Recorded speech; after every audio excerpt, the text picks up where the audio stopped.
Hey guys, Tyler TK here. Every now and then I'll get a question from someone who wants to pick up a new character. Overall, like intermediate or experienced players who want to kind of branch out, and they see me and I play quite a few characters, and they'll ask me like, what's the secret to playing so many characters? Or it's like I've been playing XYZ character for so long. How can I make the transition to character A, B, C, or whatnot? And basically, there are three simple things that I found while leveling characters up. I've, over the years, well, over the last 2 seasons or so, I've been doing both the Mighty Ruler Challenge and then the Mokujin, the Fujin Challenge, or you want to call it the Mokujin Challenge, where we're basically just leveling up everyone. And, I have some highs, I have some lows, but for the most part, I do find that there is a pattern merging for what I need to know for a fact. So, keep in mind, I go in completely blind with these challenges. Obviously, Tekken overall is a game of osmosis, so if you play against Alisa a million times, you're gonna know what's good with Alisa, what trips you up, so on and so forth. So you don't need to explicitly go to like a tutorial and look it up, especially if you've been, once again, playing for quite some time, where most of your knowledge will come through osmosis. But overall, there have been 3 things that I found that are super, super important into transitioning into a new character, once again, if you are experienced with the game. Okay, the first thing you'll need to know, by far, is your actual punishers. Not necessarily every single punisher for your character and when to use them, so on and so forth, but you need to know something that I call quote-unquote breakpoint punishers or punisher breakpoints. Specifically moves that hit typically I-10, I-12, I-14, and I-15. I-13 attacks are somewhat uncommon, especially when it comes to like full standing options. Usually there is not a huge distinction between I-12 and I-13. For instance, off top of my head, you're really looking at like Fang and a few characters like that, who typically needs an I-13. That's their breakpoint because they have an I-12, but I-13 is typically something once again that's eaten up by your I-12 options. Jack luckily does have an I-13 option, and we're just going to go ahead and use Jack as an example. Obviously, use your character here or whatnot, but Jack notably has one of the more interesting breakpoints. Both him and Ganryu do not have an actual 10 frame jab. Their 2 option is 11 frames, and their 1 option is actually 13.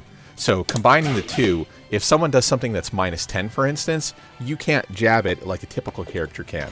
Jack, though, on the other hand, does have forward 2, which hits on 10 frame. And for Ganryu specifically, he has back 1+2 or the headbutt. So in order to hit the minus 10 breakpoint, one character in particular really hits that one hard, is Brian. Brian typically has a lot of minus 10 options. But yeah, you're going to want to use your specialty punisher. But for the most part, most characters, you're typically looking at your jabs, either 1-2 or 2-1, depending on your options, or sometimes 1-1 for your jab options. Once again, the breakpoint for Jack here, as an example, is for I-10, you're going to use forward 2. For I-11, you're going to use 2-1. At 12 frames, a little bit kind of more unique. He does have 2-1, which kind of fits the minus 12 category, but he also has a down forward 4. So this is a great time to talk about like mid options versus high options. With Jack, the 2 is a high, and the second hit is a mid. So if the opponent recovers in crouching, Q1 has a very good chance of going right above their head.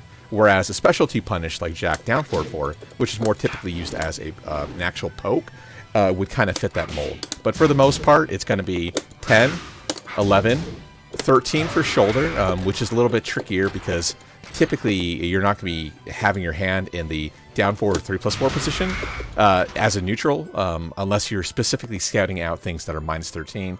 And then obviously at 15 you have the big boy down forward 2, and then for long range punishment, where down forward 2, for instance, will not hit, you need your specialty long punish. Keep in mind, not every single character has a long specialty punish, but Jack, being one of those characters, has forward 1+2 at 15 to 16. More often than not, this will be your 16 frame punisher, but 15, this is typically the break point for like 95% of the cast, where 15 will be your standing launcher. Keep in mind, this goes both ways. Your opponent, knowing your options for punishment, can actually,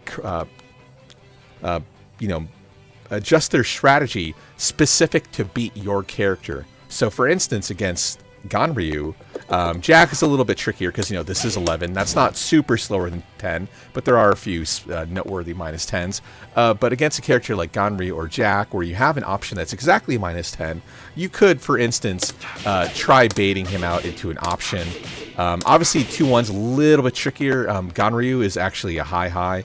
But with Jack here, it is a mid. So, for instance, if he didn't have a 2-1, you could technically bait out minus 10, duck his 11, and then launch punish his 11. Before the second hit comes out on 16. So 16 plus 11. It is theoretically possible to thread the needle, but it makes life trickier. But these are specifically, once again, your breakpoints. So you need to know the character you're learning's breakpoints. You absolutely need to know them, because you don't want to be stuck in a position where you think something is 12 or 13, or faster than it actually is. You try to punish, and then you effectively give your churn up. Keep in mind, there are a few I-10 and I-12 options that are actually launch punishable. Jack, luckily, is not in that boat. As you see, 2-1's minus 2. But keep in mind, for instance, if you try to shoulder something that's actually minus 12, you will get launch punished. And just because you don't know your character well enough, don't presume that your opponent is not going to know it. So once again, you need to know your breakpoint punishers. That will elevate you much faster, as punishment in Tekken overall will allow you to better dictate pacing as well as stop options before they become a huge problem. Second of all, you're going to want to know your moves that actually actively track to the left or track to the right. You, for instance, can look in the move list for your character and find an option such as up back 1 plus 2 for Jack, or standing 1 plus 2, which are your quote-unquote homing moves. But at the most part, moves like this, which typically are on the slower side or have conditional requirements, aren't the best when it comes to using homing. There are a few characters, for instance, Alisa, Jin, who have extremely strong homing I-13 counter hit launching moves. But not every character, unfortunately, can be so lucky. So for the most part, you're going to want to know your best tools to stop both step to the left as well as step to the right. So for instance, for Jack here, she's going to go ahead, when we were going to jab her, she's going to step to her left or our right.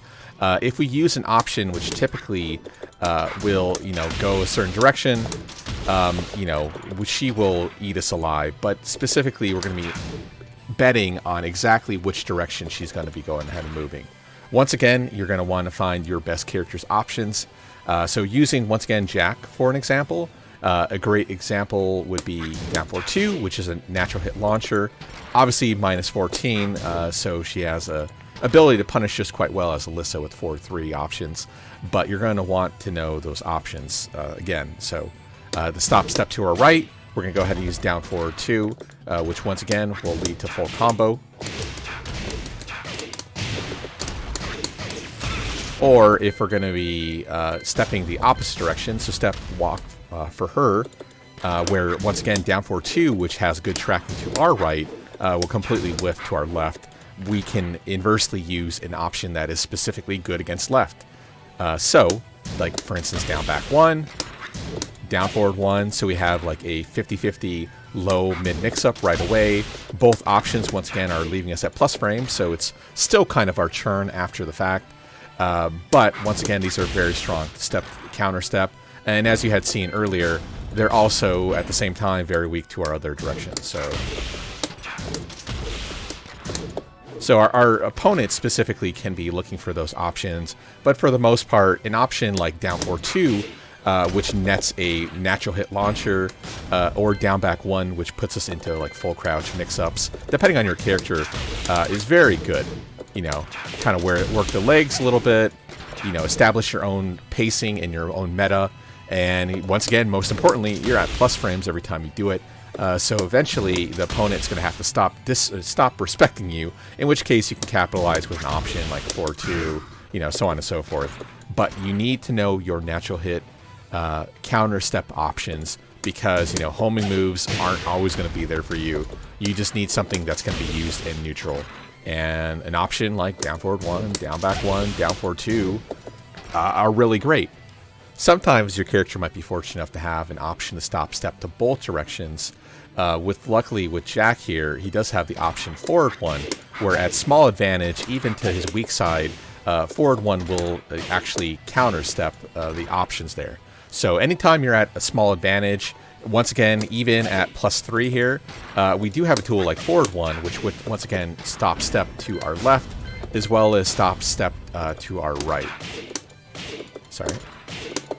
And keep in mind, sometimes you might get lucky. For instance, with this character, you know, forward 1 stops step even on guard to that direction and has a wonky enough hitbox to our other side that sometimes can do it. But as you see there, she, like 90% of the time, is going to easily step out of the way, even with a tool like forward 1. So once again, on a situation like this, where you can confirm the option, so rather than be, you know, +1 with our standing jab that's guarded, we can have +3 and then use our generic tool as a counter step check option. So just keep your eyes open and your mind open, and you can make magic happen. On the topic of naturally tracking moves, one small note that we really should talk about is specifically to full crouch options. For the most part, if you're ever in full crouch and you go for a wall stand 4, typically wall stand 4 is weak to the side that comes off on, so it's a right foot. So you typically want to step to their right, your right, or your opponent's left. So for instance, Alisa here gets hit with the low option and then steps to our one direction, our foot side, and once again escapes everything. Now, only a few characters are in this kind of boat. Characters like Jin, Kazuya, who have natural homing wall stand attacks. But for the most part, you want to find, once again, your character's best option, in this case, at a full crouch. So for Jack, actually he has one of the better wall stand options in the game, which is specifically just wall stand 2. So wall stand 2 tracks both to Jack's left as well as his right. And most importantly, if it is a natural hit, the whole thing is guaranteed NC. And then also, if the second hit's counter hit, it's a full launcher. So not only does he have this extremely strong natural anti-step option, but there's also built-in mix-up. So once again, find your character's best anti-step at a full crouch game, and then, you know, once again, use that, and then go ahead and use that to your advantage to stop the step and also put some metagame into your opponent's head. Finally, you're going to want a consistent wall combo. While leveling up, I can tell you for a fact that's probably the one thing I ran into the most often while trying to, you know, beat my opponent, is doing these wall combos that are either inconsistent or just plain old don't work. So let's say you like are picking up a character and you are learning some wonky combo, and then, you know, you're trying to go off and try to figure out, you know, what's going on. For instance, right there, we tried doing a non-existent combo and we get wake up 3. Or if you are to her back, you know, for instance, showing like an option like this, you know, let's say you go for the down forward 1 options instead. So she, you know, for instance, can full step it, or get to your back, or a million and one things. I mean, wake up 3, wake up 4, you name it. If you do not have a consistent wall combo, you are in big, big, big trouble. So that's the first thing you need to learn, is you need to learn at least something that is semi-consistent.